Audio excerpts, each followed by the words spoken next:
नमस्कार, south side की खबरों में आपका स्वागत। मैं आपके साथ सागर मिश्रा। पीएम मोदी चेन्नई के अल्ट्रास्ट्रॉम क्रिकेट मैदान में एक कार्यक्रम में शामिल हुए, जहां उन्होंने करीब 3700 करोड़ रुपए की सड़क परियोजनाओं का उद्घाटन और शिलान्यास किया।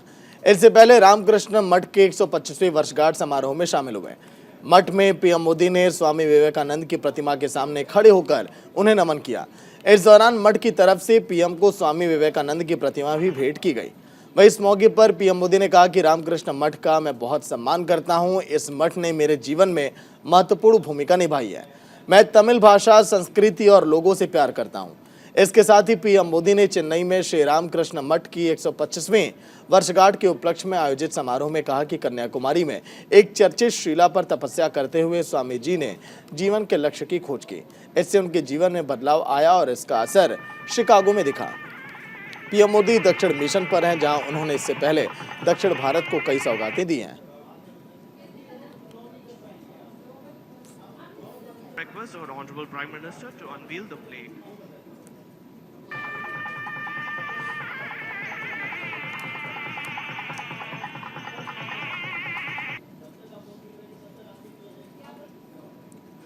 वहीं दक्षिण मिशन पर पीएम मोदी ने दक्षिण के लोगों को क्या क्या सौगात दी हैं, चलिए वो आपको दिखाते हैं ग्राफिक्स के जरिए। क्योंकि पीएम मोदी ने पहली वंदे भारत एक्सप्रेस ट्रेन को वहां से हरी झंडी दिखाकर रवाना किया। उद्घाटन के दौरान उनके साथ रेल मंत्री अश्विनी वैष्णव और अन्य नेता भी मौजूद थे।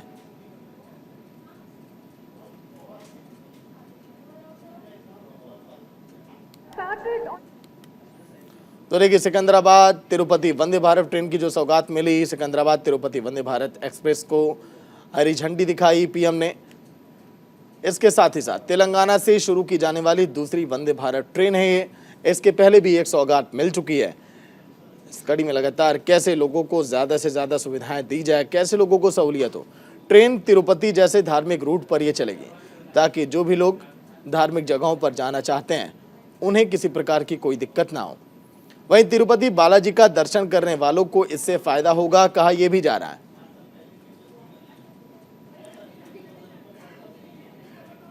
वहीं मंगलवार को छोड़कर हर हफ्ते सभी दिन ये ट्रेन चलेगी, जो कि सिकंदराबाद से तिरुपति जाएगी। वंदे भारत ट्रेन केवल मंगलवार को ही नहीं चलेगी। वहीं तीर्थयात्रियों को ध्यान में रखकर ये ट्रेन चलाई गई है, क्योंकि कई ऐसे तीर्थयात्री हैं जिन्हें असुविधाएं होती थी और इसी को देखते हुए ये बड़ा फैसला लिया गया, बड़ी सौगात ये दी गई।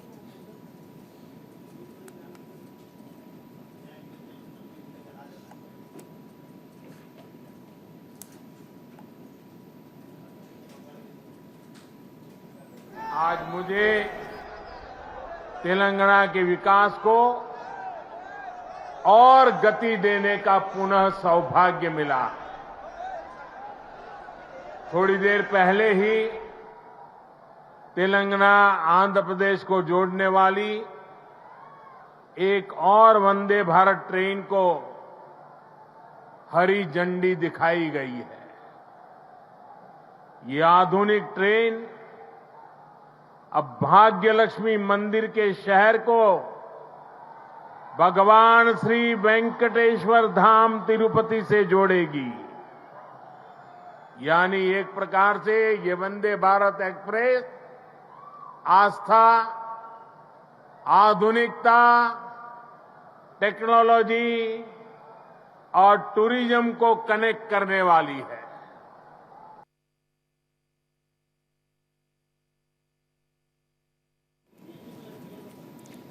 वहीं पीएम ने तेलंगाना की सीएम केसीआर और उनकी राजनीति पर हमला करते हुए क्या कुछ कहा, ये भी आप सुनिए।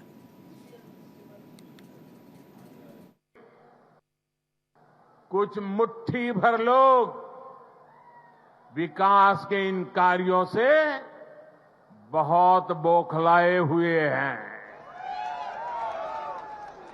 ऐसे लोग जो परिवारवाद, भाई भतीजावाद और भ्रष्टाचार को पोषित करते रहे, उन्हें ईमानदारी से काम करने वालों से परेशानी हो रही है। ऐसे लोगों को देश के हित से, समाज के भले से कोई लेना देना नहीं है। ये लोग सिर्फ और सिर्फ अपने कुनबे को फलता फूलता देखना पसंद करते हैं। हर प्रोजेक्ट में, हर इन्वेस्टमेंट में ये लोग अपने परिवार का स्वार्थ देखते हैं। तेलंगाना को ऐसे लोगों से बहुत सतर्क रहना जरूरी है। भाइयों और बहनों, भ्रष्टाचार और परिवारवाद एक दूसरे से अलग नहीं है। जहां परिवारवाद और भाई भतीजावाद होता है, वहीं से हर प्रकार का करप्शन फलना फूलना शुरू हो जाता है। परिवारवाद, वंशवाद का मूल मंत्र ही सब चीजों को कंट्रोल करना होता है। वहीं पीएम मोदी तेलंगाना के बाद तमिलनाडु पहुंचे। इस कड़ी में पीएम मोदी तेलंगाना के बाद चेन्नई पहुंचे, जहां उन्होंने चेन्नई एयरपोर्ट पर इंटीग्रेटेड टर्मिनल बिल्डिंग का उद्घाटन किया। एयरपोर्ट को हाईटेक और खास डिजाइन के साथ तैयार किया गया। इसके अलावा पीएम मोदी ने 3700 करोड़ रुपए की अलग अलग परियोजनाओं का भी उद्घाटन किया है। ग्राफिक्स से आपको दिखाते हैं कि आखिर क्या क्या सुविधाएं इस दौरान लोगों को मिली हैं। देखिए, हाईटेक सुविधाओं से लैस एयरपोर्ट कहा यह जा रहा है। चेन्नई एयरपोर्ट टर्मिनल 2 बिल्डिंग का पहला चरण जो है वो अब पूरा हो चुका है। इसके साथ ही साथ अगर बात करें तो एयरपोर्ट को हाईटेक और खास डिजाइन के साथ तैयार किया गया है, जिसकी डिजाइन को देखिए काफी दिनों तक कई डिजाइनर लगे थे, उसके बाद तैयार किया गया ताकि उसकी मजबूती लंबे समय तक बनी रहे। वही स्थानीय संस्कृति कलाओं को डिजाइन में जो है शामिल किया गया है। जो वहाँ की संस्कृति है, जो डिजाइन है, उसकी कलाकृतियां को वहां पर उकेरा गया है। वहीं अगर बात करें तो पहले चरण में 1260 करोड़ रुपए खर्च किए गए। 1260 करोड़ रुपए से सौगात ये मिली है।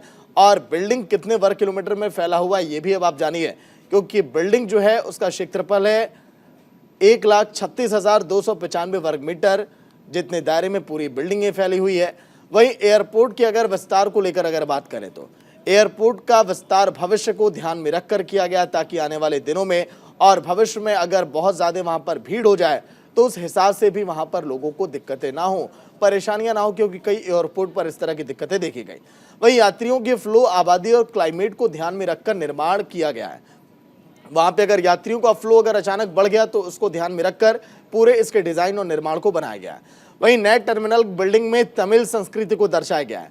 वहां की तमिल संस्कृति को दर्शाया गया है ताकि लोग जो है उसके और भी ज्यादा करीब आए, उससे आकर्षित हों। नई टर्मिनल बिल्डिंग में 108 इंटीग्रेशन काउंटर है। अधिक काउंटर होने के कारण अगर यात्रियों की भीड़ भी वहां पर लगती है तो लोगों को परेशानी नहीं होगी। इसके साथ ही साथ 80 चेक इन काउंटर बनाए गए हैं, ताकि चेक इन के समय कई बार देखा जाता है जब यात्रियों की भीड़ वहां पर ज्यादा हो जाती है तो चेक इन काउंटर पर जो भीड़ लगती है वो वहां पर ना लगे। 8 सेल्फ चेक इन स्टेशन का भी निर्माण किया गया है, मतलब कि लोग वहां पर पहुंचेंगे खुद ही जो है खुद से वहां पर चेक इन कर सकते हैं। इसके साथ ही साथ अगर बात करें तो ड्रॉप काउंटर है, वहां पर फुल फ्लोर स्पेस है, 2.2 लाख वर्ग मीटर में फैला हुआ है।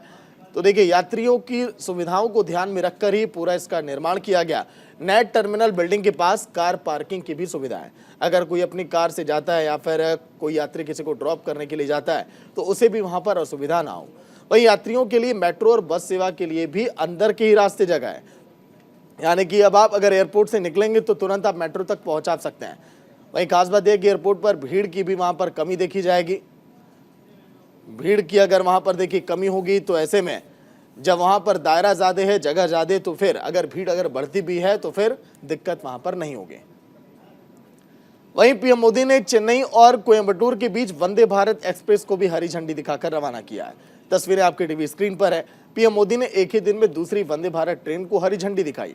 इस ट्रेन से तमिलनाडु की राजधानी और पश्चिमी औद्योगिक शहर के बीच की यात्रा के समय में 1 घंटे से ज्यादा की कमी आने की उम्मीद है। इससे पहले पीएम मोदी ने चेन्नई में रोड शो भी किया। इस दौरान सड़क के दोनों तरफ काफी संख्या में लोग भी दिखाई दिए। रोड शो की तस्वीर भी हम आपको दिखाएंगे।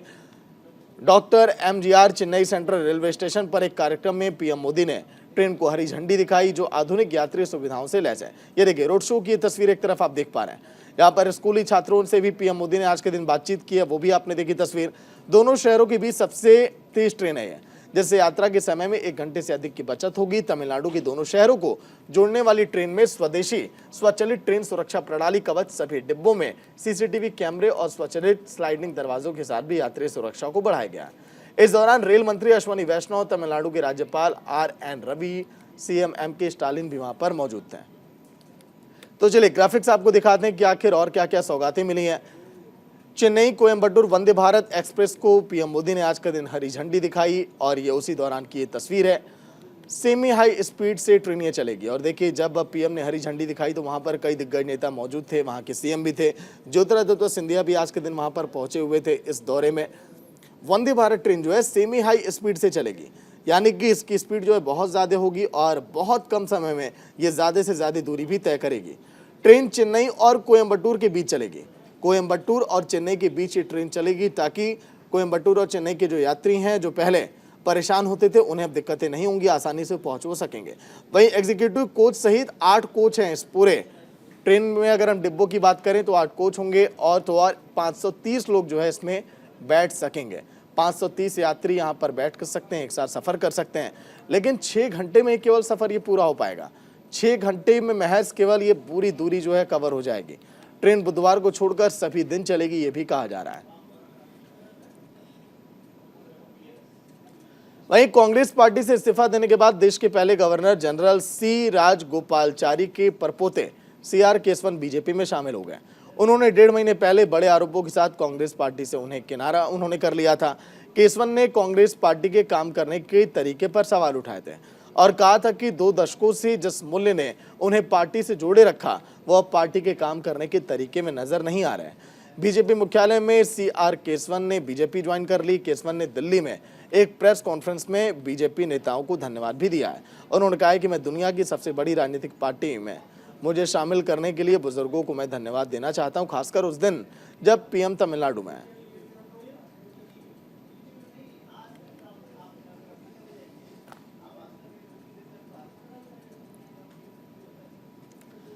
वहीं कर्नाटक विधानसभा चुनाव के लिए उम्मीदवारों को अंतिम रूप देने के लिए बीजेपी अध्यक्ष JP नड्डा ने CM बसवराज बोम्मई और BS येदियुरप्पा सहित राज्य के प्रमुख नेताओं के साथ संभावित नामों पर चर्चा की।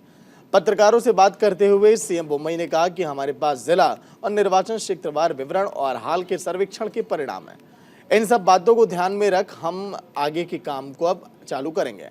साथ ही उन्होंने कहा कि दक्षिण राज्य में फिर से सत्ता में आने का लक्ष्य रखने वाली बीजेपी ने 224 सीटों में से कम 150 सीटें जीतने का लक्ष्य रखा है। कर्नाटक विधानसभा चुनाव को लेकर कांग्रेस ने 166 और JDS ने 93 उम्मीदवारों की लिस्ट जारी कर दी है। वहीं कर्नाटक में 224 सीटों वाले विधानसभा चुनाव के लिए सत्तारूढ़ बीजेपी ने अभी तक अपने उम्मीदवारों की कोई भी सूची जारी नहीं की है। तो चलिए ग्राफिक्स आपको दिखाते हैं कि आखिर कर्नाटक चुनाव के लिए क्या हलचल है। कर्नाटक चुनाव में उम्मीदवारों का चयन किस आधार पर किया जाएगा। बीजेपी ने अगर हम बात करें तो उम्मीदवारों के चयन के लिए अमेरिकी राष्ट्रपति चुनाव मॉडल को अपनाया। 2 पूर्व मुख्यमंत्री, 4 केंद्रीय मंत्री, 9 मंत्री, 11 सांसद और 13 विधायक को जिम्मेदारी दी गई। वहीं बीजेपी ने 97 पर्यवेक्षकों को नियुक्त किया। इसमें अगर पर्यवेक्षकों की बात करें तो स्थानीय नेताओं ने मतदान किया, पर्यवेक्षक ने गुप्त तरीके से अपना मतदान किया, वोट डाला। इसके साथ ही साथ गुप्त मतदान इसीलिए किया गया ताकि किसी को भी आपत्ति ना हो और जो भी चुना जाए सर्वसम्मति से चुना जाए। हर एक निर्वाचन क्षेत्र में औसतन 150 पार्टी सदस्यों ने मतदान किया है ताकि ज्यादा से ज्यादा लोग देखिए वोटिंग में हिस्सा भी लिए। जब लोगों का चयन किया गया, वोटिंग के बाद सभी गुप्त मतपत्रों को बेंगलुरु में पार्टी कार्यालय भेजा गया। फिर उसके बाद 1 और 2 अप्रैल को कोर कमेटी की बैठक में नामों पर चर्चा की गई। इसके साथ ही साथ फिर राज्य चुनाव समिति ने नामों पर विचार किया और विचार करने के बाद ही आगे की रणनीतियों को सेटअप किया जा रहा है। हर एक विधानसभा से 3 उम्मीदवारों को शॉर्टलिस्ट भी किया गया है। शॉर्टलिस्ट किए गए नामों की अगर बात करें तो आलाकमान से सिफारिश भी की गई कि इस पर मुहर लगाई जाए। उम्मीदवारों के नामों पर अंतिम निर्णय लिया जाएगा आलाकमान की तरफ से कि इन्हें क्या क्या जिम्मेदारी कर्नाटक में दी जाए। वहीं बीजेपी उम्मीदवारों की घोषणा में देरी पर तंज कसते हुए कांग्रेस ने इसकी अलग से कहानी बताई है। कांग्रेस महासचिव रणदीप सुरजेवाला ने कहा कि बीजेपी मतलब भगदड़ पार्टी है। CM बसवराज बोम्मई अपनी सीट पर चुनाव नहीं लड़ना चाहते, उनके मंत्री भी अपनी सीट पर चुनाव नहीं लड़ना चाहते, सब अपनी अपनी सीट छोड़कर भाग रहे हैं। बीजेपी में भगदड़ मच गई है। कर्नाटक की 224 विधानसभा सीटों पर 10 मई को वोटिंग है और 13 मई को नतीजों का ऐलान होगा। अडानी विवाद और राहुल की संसद के सदस्यता रद्द होने के बाद ये पहला चुनाव है जिसमें बीजेपी और कांग्रेस आमने सामने है। क्योंकि मुख्यमंत्री जी अपनी सीट पर चुनाव नहीं लड़ना चाहते, बोमई साहब, उधर जो उनके मंत्रीगण हैं वो अपनी सीट पर चुनाव नहीं लड़ना चाहते, सब अपनी अपनी सीट छोड़कर भाग रहे हैं। भाजपा में भगदड़ मच गई है। भाजपा का मतलब अब भगदड़ पार्टी हो गया है। तो अब जब भगदड़ ही मची है और कोई चुनाव लड़ना ही नहीं चाहता, तो कभी वो राउडी शीटर जो हैं और कभी फिल्म स्टार्स और फिल्म एक्ट्रेस, अब वो उन पे डिपेंडेंट हैं। क्योंकि ना बोमई जी को कोई सुनने आता, ना नड्डा जी को सुनने आता, ना मोदी जी की सभाओं में भीड़ आती, और अमित शाह जी की तो सारी कुर्सियां खाली रह जाती हैं। वहीं दूध और दही के साथ बेंगलुरु के बाजार में प्रवेश करने की अमूल की घोषणा ने कर्नाटक में राजनीतिक तापमान बढ़ा दिया। विपक्षी कांग्रेस ने सत्तारूढ़ बीजेपी पर कर्नाटक के दुर्जय डेयरी ब्रांड नंदिनी को मारने की साजिश अब रचने का आरोप लगाया है। कर्नाटक विधानसभा चुनाव से पहले अमूल की राज्य में एंट्री ने उसे चुनावी जंग का हिस्सा बना दिया। 2013 से 18 तक कांग्रेस की सरकार में महाराष्ट्र के सीएम रहे विपक्ष के नेता सिद्धारमैया ने बीजेपी पर निशाना साधा है। उन्होंने कहा कि गुजरात स्थित डेयरी ब्रांड ने पहले कर्नाटक में प्रवेश करने का प्रयास किया था, लेकिन उनकी सरकार ने इसे विफल कर दिया। लेकिन अब कर्नाटक बीजेपी खुले हाथों से उनका स्वागत कर रही है। साथ ही कांग्रेस नेता सिद्धारमैया ने कहा कि कन्नड़ लोगों को अमूल में के किसी भी उत्पाद को नहीं खरीदने का संकल्प लेना चाहिए। इसी कड़ी में कांग्रेस के गौरव वल्लभ ने कहा कि बीजेपी नंदिनी दूध को खत्म करने की साजिश रचने में लगी है। अमूल बनाम नंदिनी की जंग अब तेज हो गई जब केंद्रीय गृह मंत्री अमित शाह ने दिसंबर में कर्नाटक के दौरे पर दोनों संगठनों के बीच सहयोग की बात कही थी। उन्होंने कहा था कि अमूल और नंदिनी कर्नाटक के हर गांव में प्राथमिक डेयरी स्थापित करने की दिशा में मिलकर काम करेंगे।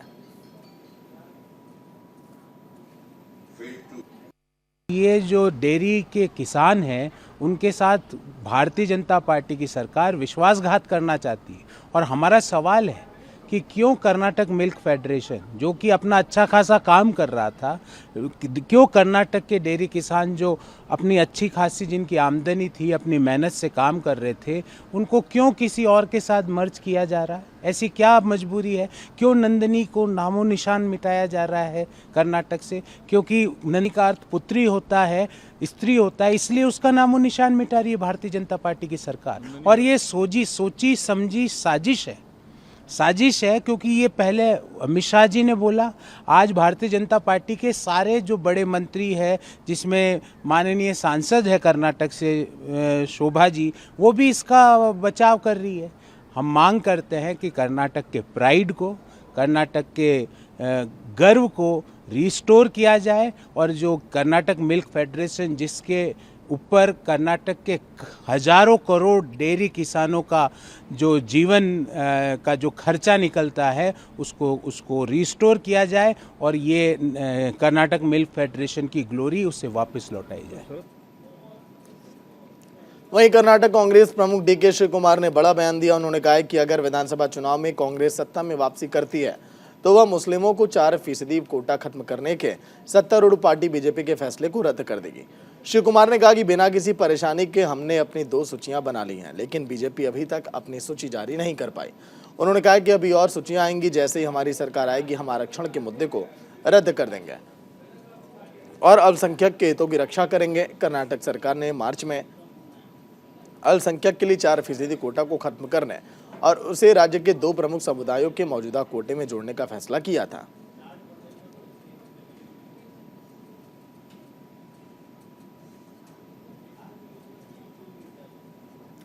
वहीं कांग्रेस के नेता मणिकनंदन ने जस्टिस एच वर्मा को लेकर विवादित बयान दिया।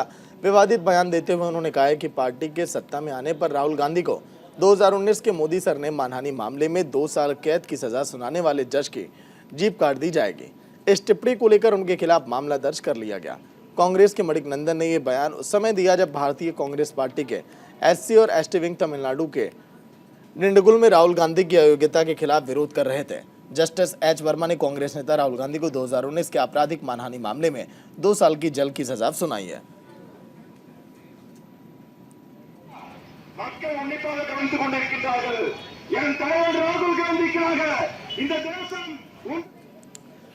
वहीं कर्नाटक विधानसभा के लिए चुनावी लड़ाई शुरू हो चुकी है। इस बीच सीएम बसवराज बोम्मई ने राज्य में कांग्रेस की हालत को लेकर बड़ा दावा किया।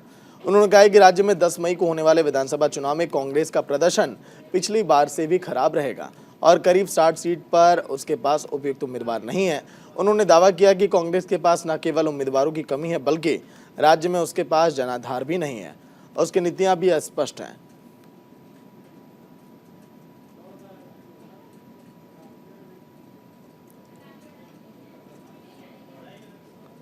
वहीं हैदराबाद में रामनवमी जुलूस के दौरान लोग नाथूराम गोडसे की तस्वीर लेकर नाचते दिखाई दिए। इस मामले को लेकर अब सांसद और एआईएमआईएम के चीफ ओवैसी की प्रतिक्रिया भी इस पर अब सामने आई। ओवैसी ने कहा कि नाथूराम गोडसे भारत का पहला आतंकवादी था। ये कौन लोग हैं जो महात्मा गांधी के हत्यारे की फोटो लेकर नाच रहे हैं। ओवैसी ने कहा है कि अगर कोई ओसामा बिन लादेन की फोटो लेकर ऐसा करता है तो कहा जाता है कि मजलिस की वजह से हैदराबाद आतंकवादियों का अड्डा बन गया और पुलिस घर का दरवाजा तोड़ देती है।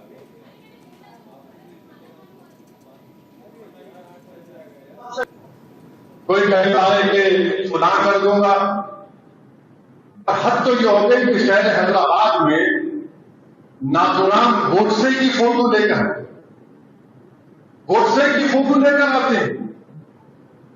मुझे समझ में नहीं आया कि भारत का सबसे पहला टेररिस्ट का नाम नाथूराम गोडसे, सबसे पहला टेररिस्ट जिसने गांधी को गोली मारी, उसकी फोटो लेके लोग नाच रहे हैं। कौन है ये जालिम लोग जो गोडसे की फोटो लेकर हैदराबाद में नाच रहे हैं? और कैसे पुलिस काबुल कर दी? अगर कोई उसामा बिन लादेन का फोटो लेके आया तो हजरत पुलिस पूरे घर के दरवाजों को तोड़ देती। मगर ये हजरत गोडसे हैं, क्या रिश्ता है आपका इनका बताओ? भाई बिन लादेन के अगर फोटो लगा दिए या अहमद अल-जौहरी की फोटो लगा दिए, मीडिया आ जाता। Oh no, Hyderabad has become the hotbed जहां पर मजलिस वो करते हैं। जब आज ये सारी गोडसे की फोटो लेकर आए तो पुलिस कुछ नहीं करती है। वहीं भारतीय युवा कांग्रेस के राष्ट्रीय अध्यक्ष बीवी श्रीनिवास का कहना है कि राहुल गांधी की संसद की सदस्यता को लेकर बीजेपी पर हमला बोला है। इस दौरान उन्होंने कहा कि देश में लोकतंत्र नहीं बचा है, केंद्र में बीजेपी सरकार तानाशाही का रवैया अपना रही है। इसके साथ ही उन्होंने एनएसयूआई के सदस्यों की गिरफ्तारी की भी निंदा की। एनएसयूआई के सदस्य में एसएससी बोर्ड कार्यालय के सामने विरोध प्रदर्शन कर रहे थे, जिसके बाद उन्हें गिरफ्तार कर लिया गया था। आप यहाँ आके पाकिस्तान, बांग्लादेश, पला डंका या बिरयानी अच्छा है या समोसा बहुत अच्छा है, ये बात बंद करो। जो असली सवाल है, जेपीसी कमेटी राहुल जी ने जो पार्लियामेंट में आवाज उठाया फरवरी 7 तारीख को, उनका सदस्यत्व डिस्क्वालीफाई करने के आप लोग ने कोई कसर नहीं छोड़ा। आपने राहुल जी का सदस्यत्व डिस्क्वालीफाई नहीं हुआ, इस देश का लोकतंत्र को डिस्क्वालीफाई करने का काम आप लोग ने किया है। ये सारे जवाब देना हैदराबाद में, सारे हैदराबाद का जनता भी पेपर लीक के बारे में, जो एम्प्लॉयमेंट के बारे में, तमाम इश्यू को लेके राहुल जी का डिस्क्वालीफाई के बारे में भी सुनना चाहते हैं। एक बार वो भी बात करें।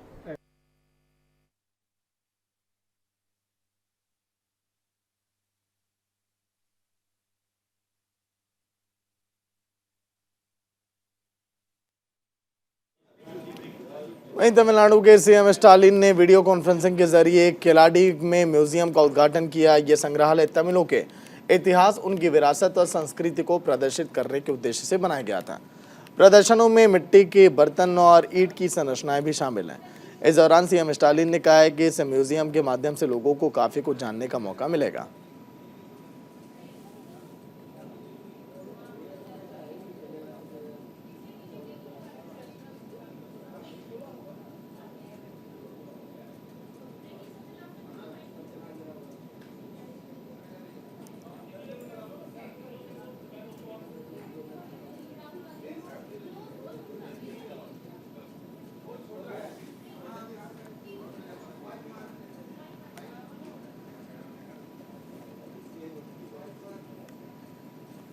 तो चलिए फिलहाल इसी के साथ बुलेटिन में इतना। देखते रहिए न्यूज़ इंडिया। नमस्कार।